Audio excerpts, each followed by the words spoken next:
podcast kesehatan kita.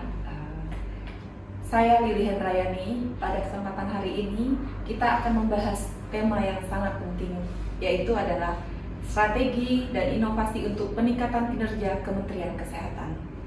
Bersama saya ada dua narasumber yang sangat mumpuni di bidang kesehatan. Pada kesempatan kali ini, perkenalkan dua narasumber kita. Selamat datang Bapak Ibu. Selamat datang, selamat siang Mbak Lili. Ya, boleh mungkin memperkenalkan dahulu Bapak Ibu. Perkenalkan, nama saya Dian Juni Ekasari. Kebetulan saya mewakili dari institusi kesehatan di rumah sakit yang spesifikasinya nih khusus ngomongin mental dan ketergantungan obat. Jadi saya saat ini bertugas di Rumah Sakit Jiwa dan Ketergantungan Obat Engku Haji Daud Tanjung Uban. Kebetulan sebagai kabak perencanaannya. Mungkin demikian. Silakan Pak Andri. Baik, terima kasih Bu kesempatannya. Saya Andri Saputra. Memang saya bertugas di RSUD Raja Ahmad Tabib. Saya berkecimpung di instalasi farmasi. Jadi bertugas sudah kurang lebih 10 tahun di RSUD, yang mudah-mudahan dengan bincang-bincang kita ini kita dapat share, saling berbagi pengalaman. Mungkin itu Bu. Terima kasih. Baiklah, sebelum kita masuk ke inti pembahasan, saya ingin menekankan betapa pentingnya peran Kementerian Kesehatan dalam menjaga kesehatan masyarakat, terutama di tengah tantangan yang semakin kompleks saat ini. Baiklah, mungkin saya ingin bertanya dulu ke Pak Andri ya. Gini, mohon dibantu dijelaskan ya Bapak tentang strategi penerapan teknologi informasi yang diusung oleh Kementerian Kesehatan. Baik Bu Lili, penerapan di rumah sakit kami mengusung daripada Kemenkes tersebut. Kita di sini sudah mendukung inovasi dengan digitalisasinya. Artinya pasien yang akan terjadwal berobat tidak perlu lagi sekarang Bu pagi-pagi ngantri, bahkan sebelumnya itu kalau kita lihat dari subuh sudah ada yang ngantri. Jadi sekarang inovasi dari rumah sakit kita sudah melakukan layanan digitalisasi dengan pendaftaran online melalui aplikasi 24 kerat aja. Di situ tidak hanya mendukung pada fitur pendaftaran, seluruh layanan yang terkait terintegrasi semua unit layanan, mulai dari pendaftaran, pemeriksaan penunjang, sampai terakhir pasien akan mendapatkan obat pun kita sudah melalui resep online. Jadi di situ memudahkan bagi pasien untuk mengetahui dapat nomor urut berapa, pada antrian berapa, dan bisa datang ke rumah sakit pada pukul berapa. Demikian juga dengan antrian menunggu obat. Jadi pasien itu akan bisa mengetahui nomor antrinya berapa, kira-kira proses pengerjaannya sudah sampai di mana. Ya, pada akhirnya pasien itu bisa sabar menunggu karena mengetahui bahwa prosesnya tinggal 30 menit lagi, seperti itu. Karena seperti saya sendiri di instalasi farmasi, kami mempunyai SPM di situ, standar pelayanan minimal untuk obat racik 60 menit, sedangkan obat yang non racik 30 menit. Jadi itu capaian-capaian yang harus kita targetkan, ya kita upayakan berada di dalam di bawah SPM tersebut. Maksimalnya sama dengan SPM tersebut. Mudah-mudahan rancangan inovasi yang dilakukan di rumah sakit RSUD Raja Ahmad Tabib, di mana tempat saya bertugas ini, cukup membantu bagi masyarakat dalam layanan kesehatan. Mungkin itu Bu yang dapat saya jelaskan. Ya, menarik sekali kemudahan yang diberikan, inovasi yang saat ini diciptakan. Penerapan teknologi informasi ini memang merupakan langkah yang sangat krusial. Nah, selanjutnya mungkin saya ingin bertanya pada Ibu Dian ya Bu. Nah, bagaimana dengan pembangunan kapasitas sumber daya manusia di Kementerian Kesehatan Bu? Nah, kalau kita ngomongin soal SDM ya Mbak Lili ya, ini sebenarnya agak-agak berat sedikit topiknya. Kenapa saya ngomong agak berat sedikit? Karena fenomena.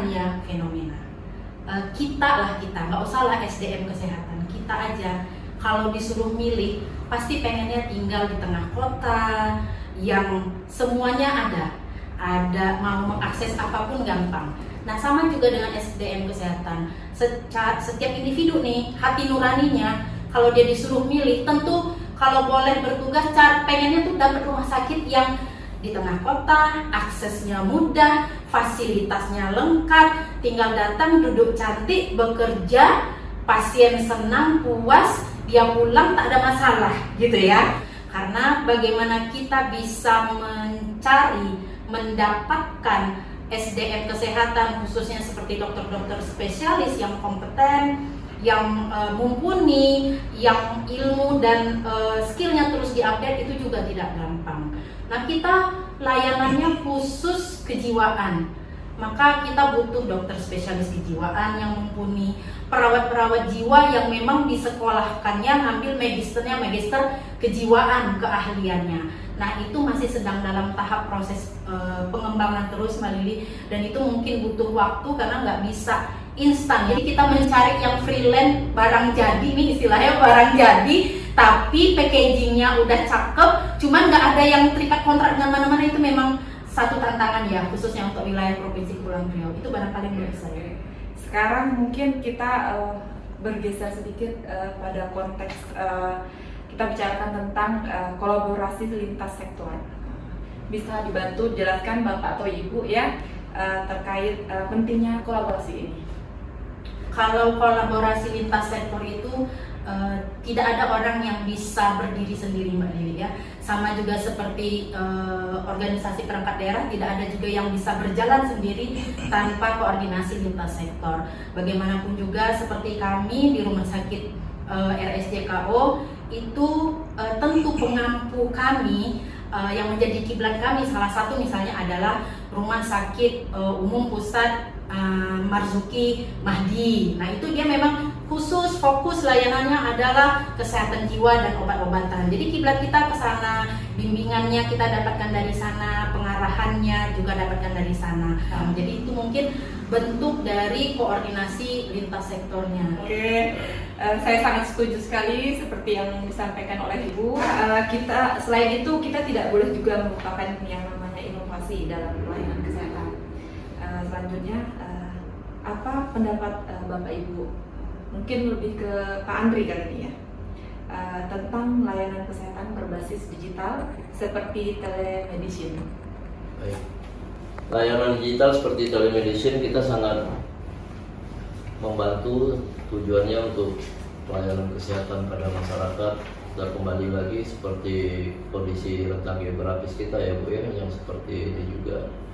Itu belum lagi dengan kondisi klinis pasiennya tadi, mungkin dengan telemedicine itu memungkinkan bagi pasien yang tidak bisa dibawa untuk ke rumah sakit, mohon maaf seperti pasien di rumah sakit kemudian ya Bu ya, seperti itu mungkin bisa kita lakukan dengan telemedicine. Hal penerapan digitalisasi ini sebetulnya kemajuan di bidang kesehatan yang tidak lain tujuannya untuk mempermudah layanan kesehatan. Dengan demikian, jadi tidak ada terabaikan pasien-pasien yang memang membutuhkan layanan klinis dari dokter spesialisnya. Mungkin seperti itu, karena telemedicine ini suatu hal yang menjadi tantangan juga bagi rumah sakit untuk berbenah, untuk melakukan inovasi. Karena ini seiring kemajuan teknologi, ini sudah menjadi tuntutan juga di masyarakat. Benar sekali. Baiklah, kebetulan di sini kita kasih kesempatan ya Bapak Ibu, dua pendengar kita untuk memberikan pertanyaannya yang mungkin menjadi keluhan selama ini. Ya, kami persilakan Pak. Assalamualaikum warahmatullahi wabarakatuh. Saya Kasdianto. Saya dari luar kota, pernah membawa pasien, kebetulan keluarga sendiri, ke Tanjung Pinang. Ternyata sampai tujuan daftar poli sudah penuh. Tentu memakan waktu lagi untuk mendaftar. Apa inovasi rumah sakit yang dilakukan terkait masalah ini? Assalamualaikum warahmatullahi wabarakatuh. Sebelumnya perkenalkan diri saya Sahrul dari Batam. Mohon informasi Bapak Ibu, informasi yang beredar tentang rawat inap yang ditanggung BPJS. Tidak ada lagi pembatasan kelas 1, kelas 2 maupun kelas 3. Apakah benar begitu? Mohon penjelasan Bapak Ibu. Terima kasih. Baik, terima kasih. Tadi sudah kami dengarkan pertanyaan dari Bapak Amril dan Bapak Kasdianto. Mungkin kita bisa langsung saja ke Bapak Ibu narasumber untuk menjawabnya. Jadi pertanyaan Pak Kasdianto tadi sebetulnya itu terkait layanan digitalisasi yang sudah kita lakukan sama seperti di rumah sakit ya Bu Dian dan tempat saya juga itu sudah menerapkan sistem online semua. Jadi semulai dari pendaftaran sampai berakhirnya selesai dan pemeriksaan penunjang dan pengambilan obat, alhamdulillah Pak Kasdianto itu sudah kita mudahkan dengan layanan online. Jadi nggak perlu Pak Kasdianto yang dari kejauhan, yang misalnya buru-buru berapa hari, datang dulu, ngetem dulu kan di Tanjung Pinang. Jadi bisa disesuaikan kapan daftarnya, jadwalnya kapan. Nah, jadi seperti itu bisa disesuaikan. Mungkin inilah suatu inovasi kami juga untuk memudahkan dalam sisi layanan-layanan, terutama bagi seperti Pak Kasdianto yang dari kejauhan. Mungkin seperti itu Bu. Selanjutnya mungkin pertanyaan dari Pak Amril ya, bisa dibantu dijawab Bapak atau Ibu? Iya, kalau pertanyaan Pak Amir tadi kayaknya hubungannya dengan pembiayaan ya BPJS. Nah, saya teringat pembiayaan nih, teringat BPJS itu.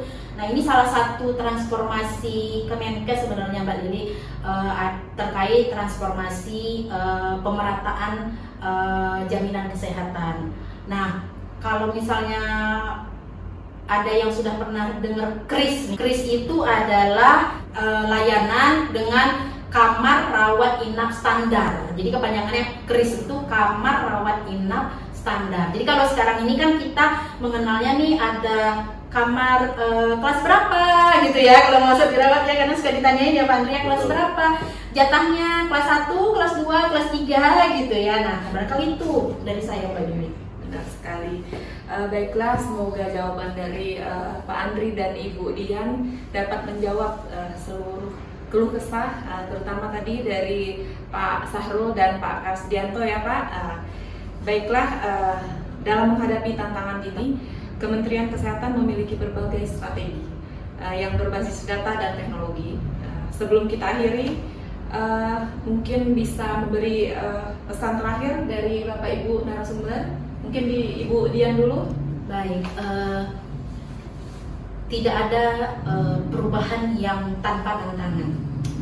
Dan menjadi pemimpin, agent of change itu adalah satu keharusan, satu kemutlakan. Kalau tidak kita mulai dari hari ini, tidak dari diri kita sendiri dan tidak dari organisasi perangkat daerah kita sendiri, maka itu tidak akan bisa menyebar kepada organisasi yang lainnya. Karena kalau orang lain juga berpikirnya seperti itu, maka semua akan pasif dan stagnan. Jadi menjadi agent of change dengan budaya kerja yang baik, bertransformasi secara digital di era digital ini menjadi satu keharusan. Barangkali itu dari saya Mbak Lili.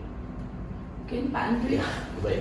Jadi itu kalau saya menyemangatin ya di tempat kerja itu tetap terus semangat ya teman-teman semua bekerja dalam kondisi apapun. Kadang ini kan lain kita keluar di pelayanan publik ya, terutama kesehatan. Jadi dalam kondisi apapun, apalagi dengan kondisi efisiensi seperti saat sekarang yang dirancangkan dari pemerintah, ya tetap semangat. Tidak ada hal apapun, selalu memberikan yang terbaik dan saling menguatkan untuk hal-hal perubahan, peningkatan layanan kesehatan lagi agar lebih baik. Mungkin seperti itu Bu. Terima kasih. Luar biasa sekali ya. Terima kasih banyak Pak Andri dan Ibu Dian untuk pemikiran dan wawasannya yang sangat berharga. Terima kasih juga kepada seluruh pendengar yang telah menyimak episode ini. Sampai jumpa di podcast berikutnya.